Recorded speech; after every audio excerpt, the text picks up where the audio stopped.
नमस्कार बच्चों, आज हम लोग सामाजिक विज्ञान के अंतर्गत भूगोल का अध्ययन करेंगे। जैसा कि बच्चों आपको मालूम है कि सामाजिक विज्ञान में इतिहास को भी पढ़ते हैं, नागरिक शास्त्र को भी पढ़ते हैं और भूगोल को भी पढ़ा जाता है। तो बच्चों आज हम लोग शुरुआत जो करेंगे वो भूगोल से करेंगे। चलिए अब आगे बढ़ते हैं।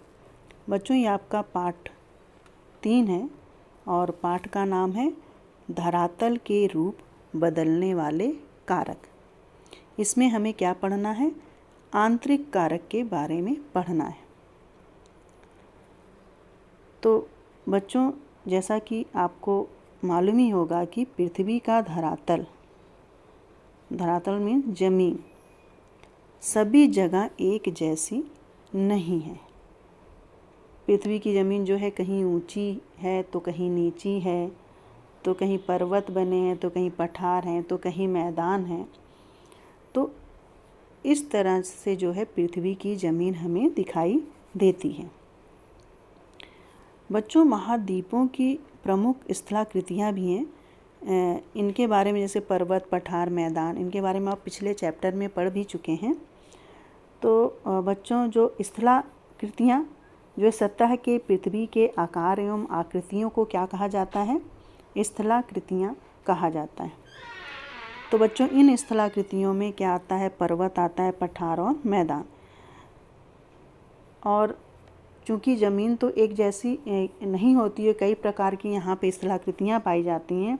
तो ये नहीं होता है कि ये आकार और प्रकार में जो है बच्चों ये एक दूसरे से बहुत भिन्न होती हैं और ये समय के अनुसार इनमें जो है परिवर्तन होता रहता है। और ये परिवर्तन धीरे धीरे भी होता है और आकस्मिक भी होता है। मतलब कैसे होता है? धीमी धीमी गति से भी होता है। आकस्मिक मीन्स अचानक से भी होता है ये परिवर्तन। तो बच्चों यहाँ पे हमें देखिए आप नीचे स्थल मंडल अनेक दृढ़ खंडों में विभाजित हैं। आप ये जो चित्र आपका बना हुआ है इसमें आप ये देखेंगे ये पूरा कि स्थल मंडल अनेक दृढ़ खंडों में विभाजित है। इन्हें स्थल मंडलीय प्लेट कहते हैं। तो सबसे पहले आप स्थल मंडल समझ लीजिए कि क्या है। हालांकि आप इससे पहले पढ़ चुके हैं। तो स्थल मंडल किसे कहते हैं? भूपर्टी और मेटल का ऊपरी भाग मिलकर क्या कहलाता है? स्थल मंडल कहलाता है। बच्चों इसको हम इसके द्वारा भी समझ लेते हैं। यहाँ पे देखिए दिया गया है, ये आपका पहला चैप्टर था। तो इसमें बताया गया, देखिए ये बना हुआ है भूपर्टी, ये है ऊपर और ये मेटल है। एक ऊपरी मेटल दिया है और निचला मेटल दिया है। तो इसका जो ऊपरी भाग है, ये ऊपरी भाग आपको ये दिखाई दे रही होगी ये लाइन, ये ऊपरी भाग है। तो ये मिल करके क्या कहलाता है? ये भाग स्थल मंडल कहलाता है और इसकी मोटाई 10 से 200 किमी के बीच होती है। ये मोटाई कितनी है? 10 से 200 किमी के बीच होती है। बच्चों ये आपको समझ में आ गया होगा। अब चलिए आगे बढ़ते हैं। बच्चों ये जो प्लेट हैं, ये जो आपको प्लेटें दिखाई दे रही हैं, ये महाद्वीपीय या महासागरीय, ये दोनों प्रकार की भूपटली इसमें शामिल होती हैं। यानी कि ये प्लेट महासागर और महाद्वीप, ये जितनी भी, ये देखिए ये महाद्वीप हैं, ये जितना भी ये आपको दिखाई दे रहा है स्थल वाला, ये महाद्वीप हैं सब। और ये क्या है? ये जितना भी इधर किनारे सारी हैं ये महासागर हैं। तो ये दोनों मिल करके ये प्लेटों का जो है निर्माण करते हैं। इसमें मतलब प्लेट जो है भूपट्टी शामिल होती है दोनों प्रकार की। तो ये प्लेटें जो है दुर्बलता मंडल पर जो है बहुत धीमी गति से तैरती हैं और वार्षिक गति इनकी देखिए बताई गई कुछ मिमी होती है और प्लेट की इस गति को विवर्तनिक संचलन कहते हैं। और इसी गति के कारण जो है पृथ्वी की सतह पर परिवर्तन होता रहता है। ये इसके क्या कारण हैं? जो ये प्लेटें हमेशा जो है गतिमान रहती हैं और इन्हीं के गतिमान होने के कारण ही पृथ्वी की सतह में परिवर्तन होता रहता है। बच्चों, ये जो संपूर्ण भूपटल प्लेटें हैं उनको 6 महान प्लेटों में विभक्त किया गया है। 6 विवर्तनिक प्लेट पाई जाती हैं। देखिए यहाँ पे दिया भी गया है। तो जैसे कि ये प्रशांत महासागरीय प्लेट आपको दिखाई दे रहा होगा। ये देखिए, एक प्लेट ये होगी पहली। दूसरी आपकी यूरेशियाई प्लेट हो गई। यूरेशियाई में जो है आपको संयुक्त रूप से यूरोप और एशिया आता है। ये यूरेशियाई प्लेट, ये दूसरी प्लेट हो गई। तीसरी आपकी अमेरिकी प्लेट, इसमें उत्तर दक्षिण अमेरिका ये दिखाई दे रहा होगा, ये तीसरी प्लेट हो गई। चौथी आपकी इंडो ऑस्ट्रेलियन प्लेट हो गई। ये आपकी प्लेट हो गई। ये यहाँ से यहाँ देखिए, ये प्लेट बनी हुई है, यहाँ से यहाँ तक ये प्लेट आपकी इंडो ऑस्ट्रेलियन प्लेट ये हो गई चौथी। और पांचवी कौन सी हो गई? अफ्रीकी प्लेट। ये क्या है? ये पांचवी प्लेट है। ये कौन सी प्लेट है? ये पांचवी प्लेट है। और छठी प्लेट कौन सी हो गई? Antarctica plate. ये कौन सी प्लेट हो गई? ये छठी प्लेट हो गई। तो बच्चों, ये 6 प्रकार की प्लेटें मतलब ये पूरी भूपट्टी पे ये विभक्त की गई 6 प्रकार की प्लेटें पाई जाती हैं।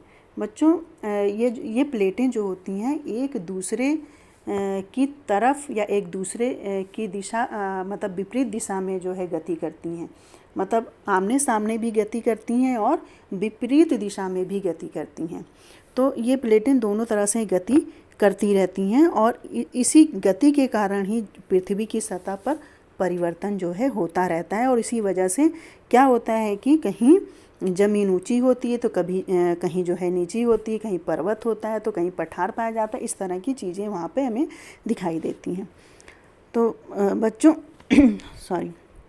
बच्चों, जब 2 प्लेटें एक दूसरे से दूर जाती हैं तो धरातल पर जो है चौड़ी दरारें बन जाती हैं और इसके कारण भ्रंश घाटियों या भ्रंश पर्वतों का निर्माण होता है। तो जैसे कि प्लेट, अगर ये मान लीजिए ये 2 प्लेटें हैं, जब ये मतलब दूर जाएंगी, अगर ये दूर जाती हैं, खिंचाव इनमें होता है, तब क्या होता है कि यहाँ पे भ्रंश घाटी बनती है, यानी कि ये दबती हैं, ये चौड़ी दरारें उत्पन्न करती हैं। जब 2 प्लेटें मतलब खींचेंगी एक दूसरे मतलब खींचेंगी आपस में, तब यहाँ पे भ्रंश पर्वत या भ्रंश घाटी का निर्माण किया जाता है। और ऐसे ही ये तो मतलब भूमि पर होता है, मतलब ज़मीन पर होता है। उसी ज़मीन के नीचे यानी कि समुद्र के नीचे जो गति होती है, जो तलहटी पाया जाता है, वहाँ पे लावा के जमाव से मध्य सागरीय कटकों का भी निर्माण होता है और ऐसा मध्य अटलांटिक कटक कहा गया है।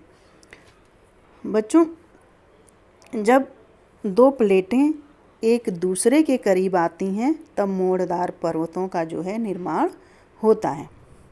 तो इससे क्या होता है, जब 2 प्लेटें करीब आएंगी तब क्या होगा? हिमालय का निर्माण होता है।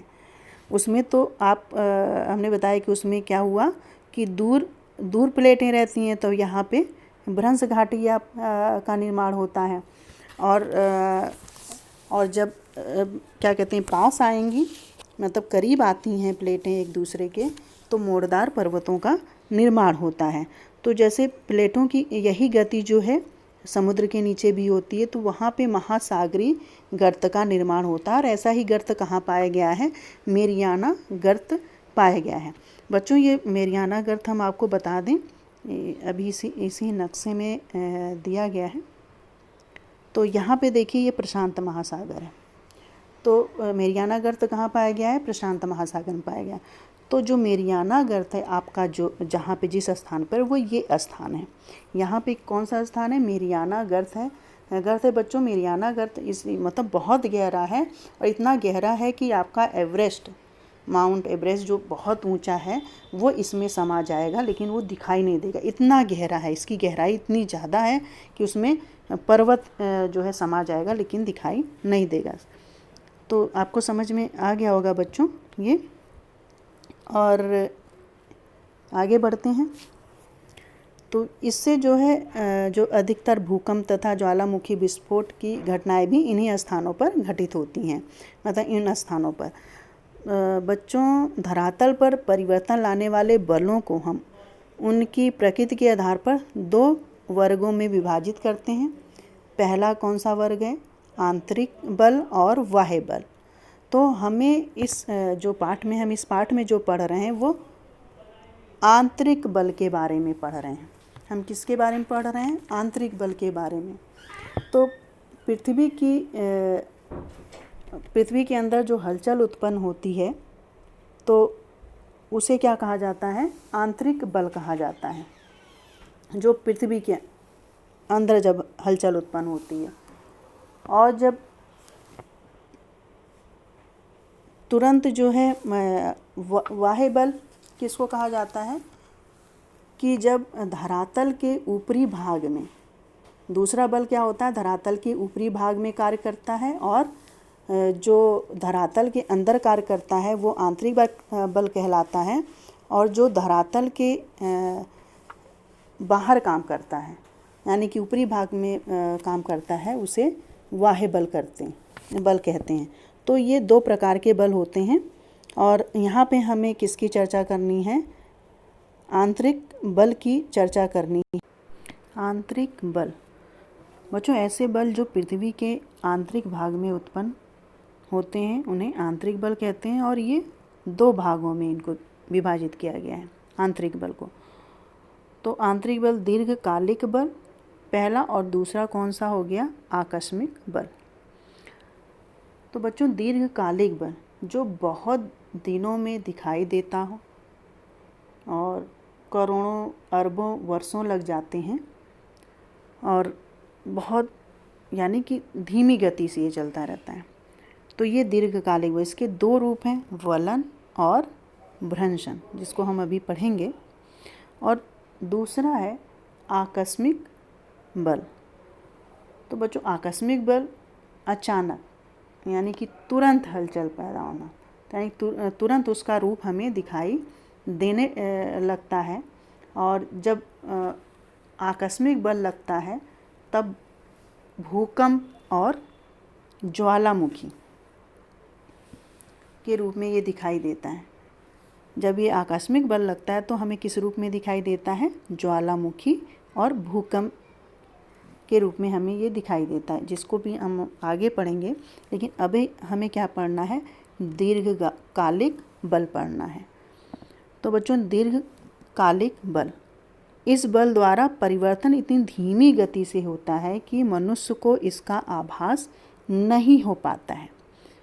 बच्चों ये जो हमारी पृथ्वी है वो धीमी गति से चलती रहती है। आपको एहसास होता है? बिल्कुल एहसास नहीं होता होगा कि यह पृथ्वी मतलब गति कर रही है। तो यहाँ पे जो धरती हमारी है, यहाँ की धरातल जो पृथ्वी का है, उसमें जो प्लेटें हैं वो धीमी गति से चलती रहती हैं। अरबों खरबों वर्ष जो है लग जाता है, करोड़ों वर्ष लग जाते हैं, और चूँकि हम लोग को आभास नहीं होता है तो इसका प्रभाव जो होता है हज़ारों वर्षों बाद दिखाई देता है। तो किस रूप में दिखाई देता है? वो महाद्वीप, पर्वत, पठार, मैदान का जब निर्माण कर लेते हैं तब दिखाई देता है। और इसी को जो है यहाँ पे इस चित्र के द्वारा समझाया गया है। बच्चों यहाँ पे आप देखिए 20 करोड़ वर्ष पहले, इस चित्र में देखिए कि 20 करोड़ वर्ष पहले पृथ्वी पर एक महाद्वीप था जिसे पैंजिया कहा करते।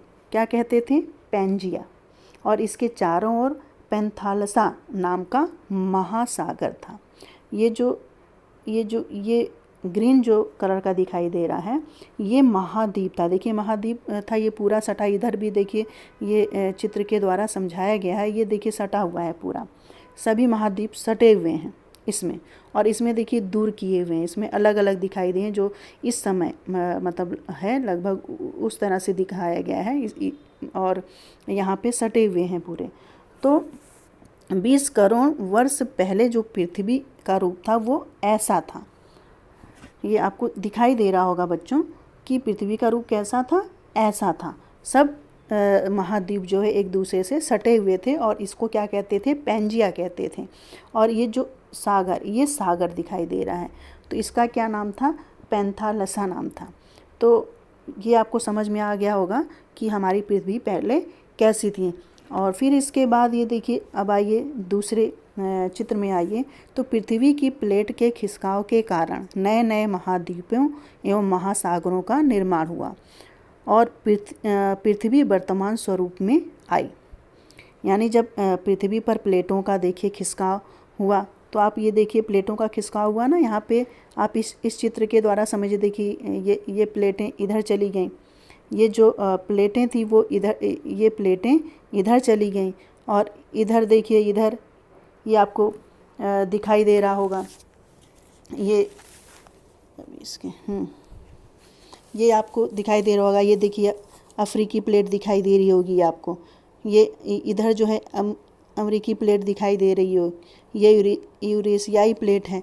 तो ये प्लेटें आपको अलग अलग मतलब महाद्वीपों में ये बाद में धीरे धीरे प्लेटों के खिसकाव के कारण इनका निर्माण हुआ, और पृथ्वी जो है, जो इस समय वर्तमान रूप है, वैसा धीरे धीरे आ गया था। अब तीसरी प्लेट में देखिए, तीसरे ये जो चित्र बना है, इसमें पृथ्वी पर आज 7 महाद्वीप हैं। ये मैंने पहले भी बता दिया, 7 महाद्वीप हैं, और भूमि और महासागरों के विस्तार एवं आकार में अभी तक बदलाव हो रहे हैं। ऐसा कि नहीं बदलाव नहीं हो रहा, अभी तक जो है पृथ्वी पे हमारे जो है बदलाव धीरे धीरे हो रहा है, क्योंकि इतना धीमी गति से बदलाव हो रहा है कि वो हमें उसका आभास भी नहीं होता है। और ये बदलाव किसके कारण होता है? वो प्लेट खिसकने के कारण होता है, या विवर्तनिक के कारण जो है ये सारी चीज़ें हमारी होती हैं। अब यहाँ पे देखिए बच्चों, पृथ्वी के वर्तमान स्वरूप में आने के बाद भी जो है प्लेटों की गति के कारण यह परिवर्तन लगातार जारी है। हमने बताया ना कि ये परिवर्तन ऐसा कि नहीं कि आज नहीं हो रहा, ये परिवर्तन बराबर ये जारी रहता है, क्योंकि वो हमें दिखाई नहीं देता है, इसीलिए हम समझ नहीं पाते हैं। तो जैसे कि भारतीय प्लेट प्रतिवर्ष लगभग 5 सेंटीमीटर की दर से यूरेशियाई प्लेट के नीचे जा रही है, यूरेशियाई प्लेट के जो है वो नीचे जा रही है, तो तिब्बत के नीचे जा रही है, वहाँ पे तिब्बत है, तो उसके नीचे जा रही है, और जिसके कारण हिमालय पर्वत जो है लगातार ऊंचा हो रहा है। उसी से हमें समझ में आ रहा है कि प्लेटें जो है वो खिसक रही हैं। तो बच्चों यहाँ पर अब हमें क्या पढ़ना है? आंतरिक बल किस प्रकार से अपना प्रभाव डालते हैं। तो किस प्रकार से प्रभाव, दो प्रकार से इनका प्रभाव दिखाई देता है हमें, 2 रूपों में ये कार्य करते हैं, वलन एवं भ्रंशन। यहाँ हम उसके बारे में पढ़ेंगे। तो वलन बच्चों, जब 2 प्लेटें आमने सामने गति करती हैं तब दबाव की क्रिया होती है। क्या होता है? दबाव की क्रिया जब आमने सामने गति करती है। यहाँ पे देखिए ये चित्र में दिखाया गया है, यहाँ पे क्या दिखाया गया है कि देखिए ये जो बना है एरो, ये दिखाया गया है कि आमने सामने ये गति कर रही हैं, ये गति करते हुए दिखाया गया है चित्र। तब इससे धरातल पर क्या होता है कि मोड़ पड़ जाता है और वलित पर्वतों का निर्माण होता है। देखिए जब ये आपस में एक दूसरे के सामने आई, तब देखिए ये आप देखिए ये पर्वत बन गया, दबाव पड़ा तो ये ऊपर उठने लगा, तो ये मोड़ पड़ जाता है और किसका निर्माण करता है? वलित पर्वतों का निर्माण करता है। तो मोड़ के बीच में घाटियाँ बनती हैं। जब मोड़ जो होता है ये देखिए यहाँ पे घाटी बनी हुई दिखाई गई है। तो यहाँ पर क्या, जो ये दो पर्वत ऐसे हो गया, पर्वत ऐसे उठता है, तो यहाँ पे क्या हो गया कि वो घाटी बन गई है। यहाँ पे हमें घाटी दिखाई पड़ भी रही है चित्र में। तो ऐसे जो हिमालय है, आल्पस है, राकीज, एंडीज आदि मोड़दार पर्वत के प्रमुख उदाहरण हैं। ये पर्वत कैसे हैं? ये वलन के द्वारा बनाए गए हैं, यानी कि दबाव की क्रिया हुई तब ये जो है ये पर्वत बने। तो बच्चों यहाँ पे देखिए, करके देखें, कभी आप देखते ही होंगे, ध्यान नहीं दिए होंगे, लेकिन कागज़ को लीजिए और दोनों सिरों को धीरे धीरे दबा कर देखें तो आप पाएंगे कि मतलब भागों में जो है सिकुड़न आती है, और सिकुड़ने से कागज़ का जो पहला वाला रूप रहता है प्लेन, वो देखिए बदल जाता है, और उसमें भीतरी भाग धीरे धीरे ऐसे ही जो है पृथ्वी के ऊपर भी दबाव पड़ने के बाद जो है वो धीरे धीरे बदल जाता है, लेकिन उसका स्वरूप जो है वो धीरे धीरे दिखाई देता है। तो अब यहाँ पे देखिए हमें क्या पढ़ना है? भ्रंशन पढ़ना है। तो बच्चों जब दो प्लेटें विपरीत दिशा में गति करती हैं तब तनाव की स्थिति उत्पन्न होती है। यहाँ पे प्लेटें आमने सामने आई थी और यहाँ प्लेटें विपरीत दिशा में हैं, यानी कि विपरीत दिशा में ये आमने सामने आई और ये विपरीत दिशा में जब गति करती हैं यानी खिंचाव जब करती हैं तो इससे जो है क्या होता है, लंबी और गहरी दरारें पड़ जाती हैं और जिसे क्या कहते हैं, भ्रंश कहते हैं। और इन्हीं भ्रंश रेखाओं के सहारे भूपटल का कुछ भाग या तो ऊपर उठ जाता है या नीचे धंस जाता है। जब दूर भागती हैं प्लेटें एक दूसरे के विपरीत रहती हैं तब या तो क्या होता है कि वो ऊपर उठ जाता है या नीचे धंस जाता है। तो ऊपर उठा हुआ भाग क्या कहलाता है, जो है हॉर्स्ट कहलाता है या ब्लॉक पर्वत कहलाता है। और जब नीचे धंस जाता है तो उस भूभाग को क्या कहते हैं, भ्रंश घाटी कहते हैं। तो भारत में भी ऐसे जो है मतलब उदाहरण हमें मिलते हैं, जैसे विंध्याचल या सतपुड़ा पर्वत, ब्लॉक पर्वत भी है, ब्लॉक पर्वत के ये हैं। और यहाँ पर जो है नर्मदा और ताप्ती नदियाँ भ्रंश घाटी के उदाहरण हैं। बच्चों आशा करती हूँ आपको समझ में आ गया होगा। तो अब आगे हम आपको कल जो है आकस्मिक बल के बारे में पढ़ाएंगे। आज बस इतना ही।